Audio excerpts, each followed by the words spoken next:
बहुत सारे लोग ये कंप्लेन कर रहे हैं कि हमारे मुंह में छाले निकल रहे हैं, हमारा मुंह पक रहा है। ये तेज़ाबियत की वजह से या मैदे के मसाइल की वजह से हो सकता है। चिया सीड्स इसके लिए बहुत अच्छे हैं। 2 चाय के चम्मच चिया सीड्स कम से कम आधा घंटा पानी में भिगो के रखते हैं। आपने वो पानी पीना है और उसके ऊपर से 1 गिलास पानी और पी लेना है। ये अपने अंदर उस एसिड को अब्जॉर्ब करेंगे जो इस तेज़ाबियत की वजह बन रहा होता है। इसके अलावा सौंफ और इलायची बहुत इफ़ेक्टिव है।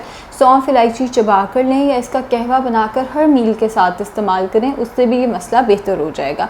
जितना हो सके बैलेंस डाइट को लें। बहुत ज़्यादा मिर्च मसालों वाला खाना या बहुत ज़्यादा फ्राइड आइटम्स या बहुत ज़्यादा जंक फूड स्टमक के मसलों की वजह बनता है, तेज़ाबियत की वजह बनता है, जिसकी वजह से मुंह में छाले का जो मसला है वो ज़्यादा हो जाता है। खुद को भूखा मत रखें। हाँ, ऑब्वियसली डिनर से ब्रेकफास्ट के दरमियान तो आप भूखे हैं ही हैं, उसके अलावा खुद को भूखा ना रखें। ये नहीं कि आप सुबह उठे हैं तो आपने नाश्ता करना ही भूल गए हैं, या आपने नाश्ता कर लिया तो फिर रात को जाके खाना खा रहे हैं, बीच में सिर्फ चाय चल रही है। चाय तेज़ाबियत को बढ़ा देती है।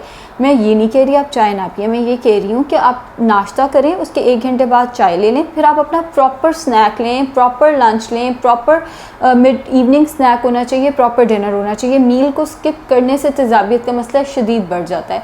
इसके अलावा अपनी गट हेल्थ के लिए दही का इस्तेमाल ज़रूर करें। दूध की निस्बत दही ज़्यादा बेहतर ऑप्शन होती है गट हेल्थ के लिए। 1 कप दही का इस्तेमाल मिड मॉर्निंग स्नैक के तौर पे या मिड इवनिंग स्नैक के तौर पे ज़रूर रखें। अपने खाने में जितना हो सके बीज को अवॉइड करें। अब बीज से क्या मुराद है? जैसे टमाटर के बीज, खीरे के बीज, अमरूद के बीज, जो हम फ्रूट्स या वेजिटेबल्स में बीज का इस्तेमाल कर रहे होते हैं, हम सब कर रहे होते हैं सैलड में। कौन अब खीरे में से बीज निकाले बैठ के? या अमरूद के बीज अक्सर हम खा जाते हैं, और मेरे जैसा बंदा तो अक्सर वाटरमेलन के बीज भी चबा के खा जाता है। तो बीज को जितना हो सके आपने अवॉइड करना है। अगर खाना भी है बीज को तो बहुत ज़्यादा फिर चबा के, ताकि वो आपकी गट हेल्थ को डिस्टर्ब ना करें। लेमन का इस्तेमाल या सिट्रिक फ्रूट्स जितने भी हैं, जैसे स्ट्रॉबेरी का इस्तेमाल जितना हो सके अवॉइड करें। बनाना का इस्तेमाल, केले का इस्तेमाल मुफीद है इस मसले में।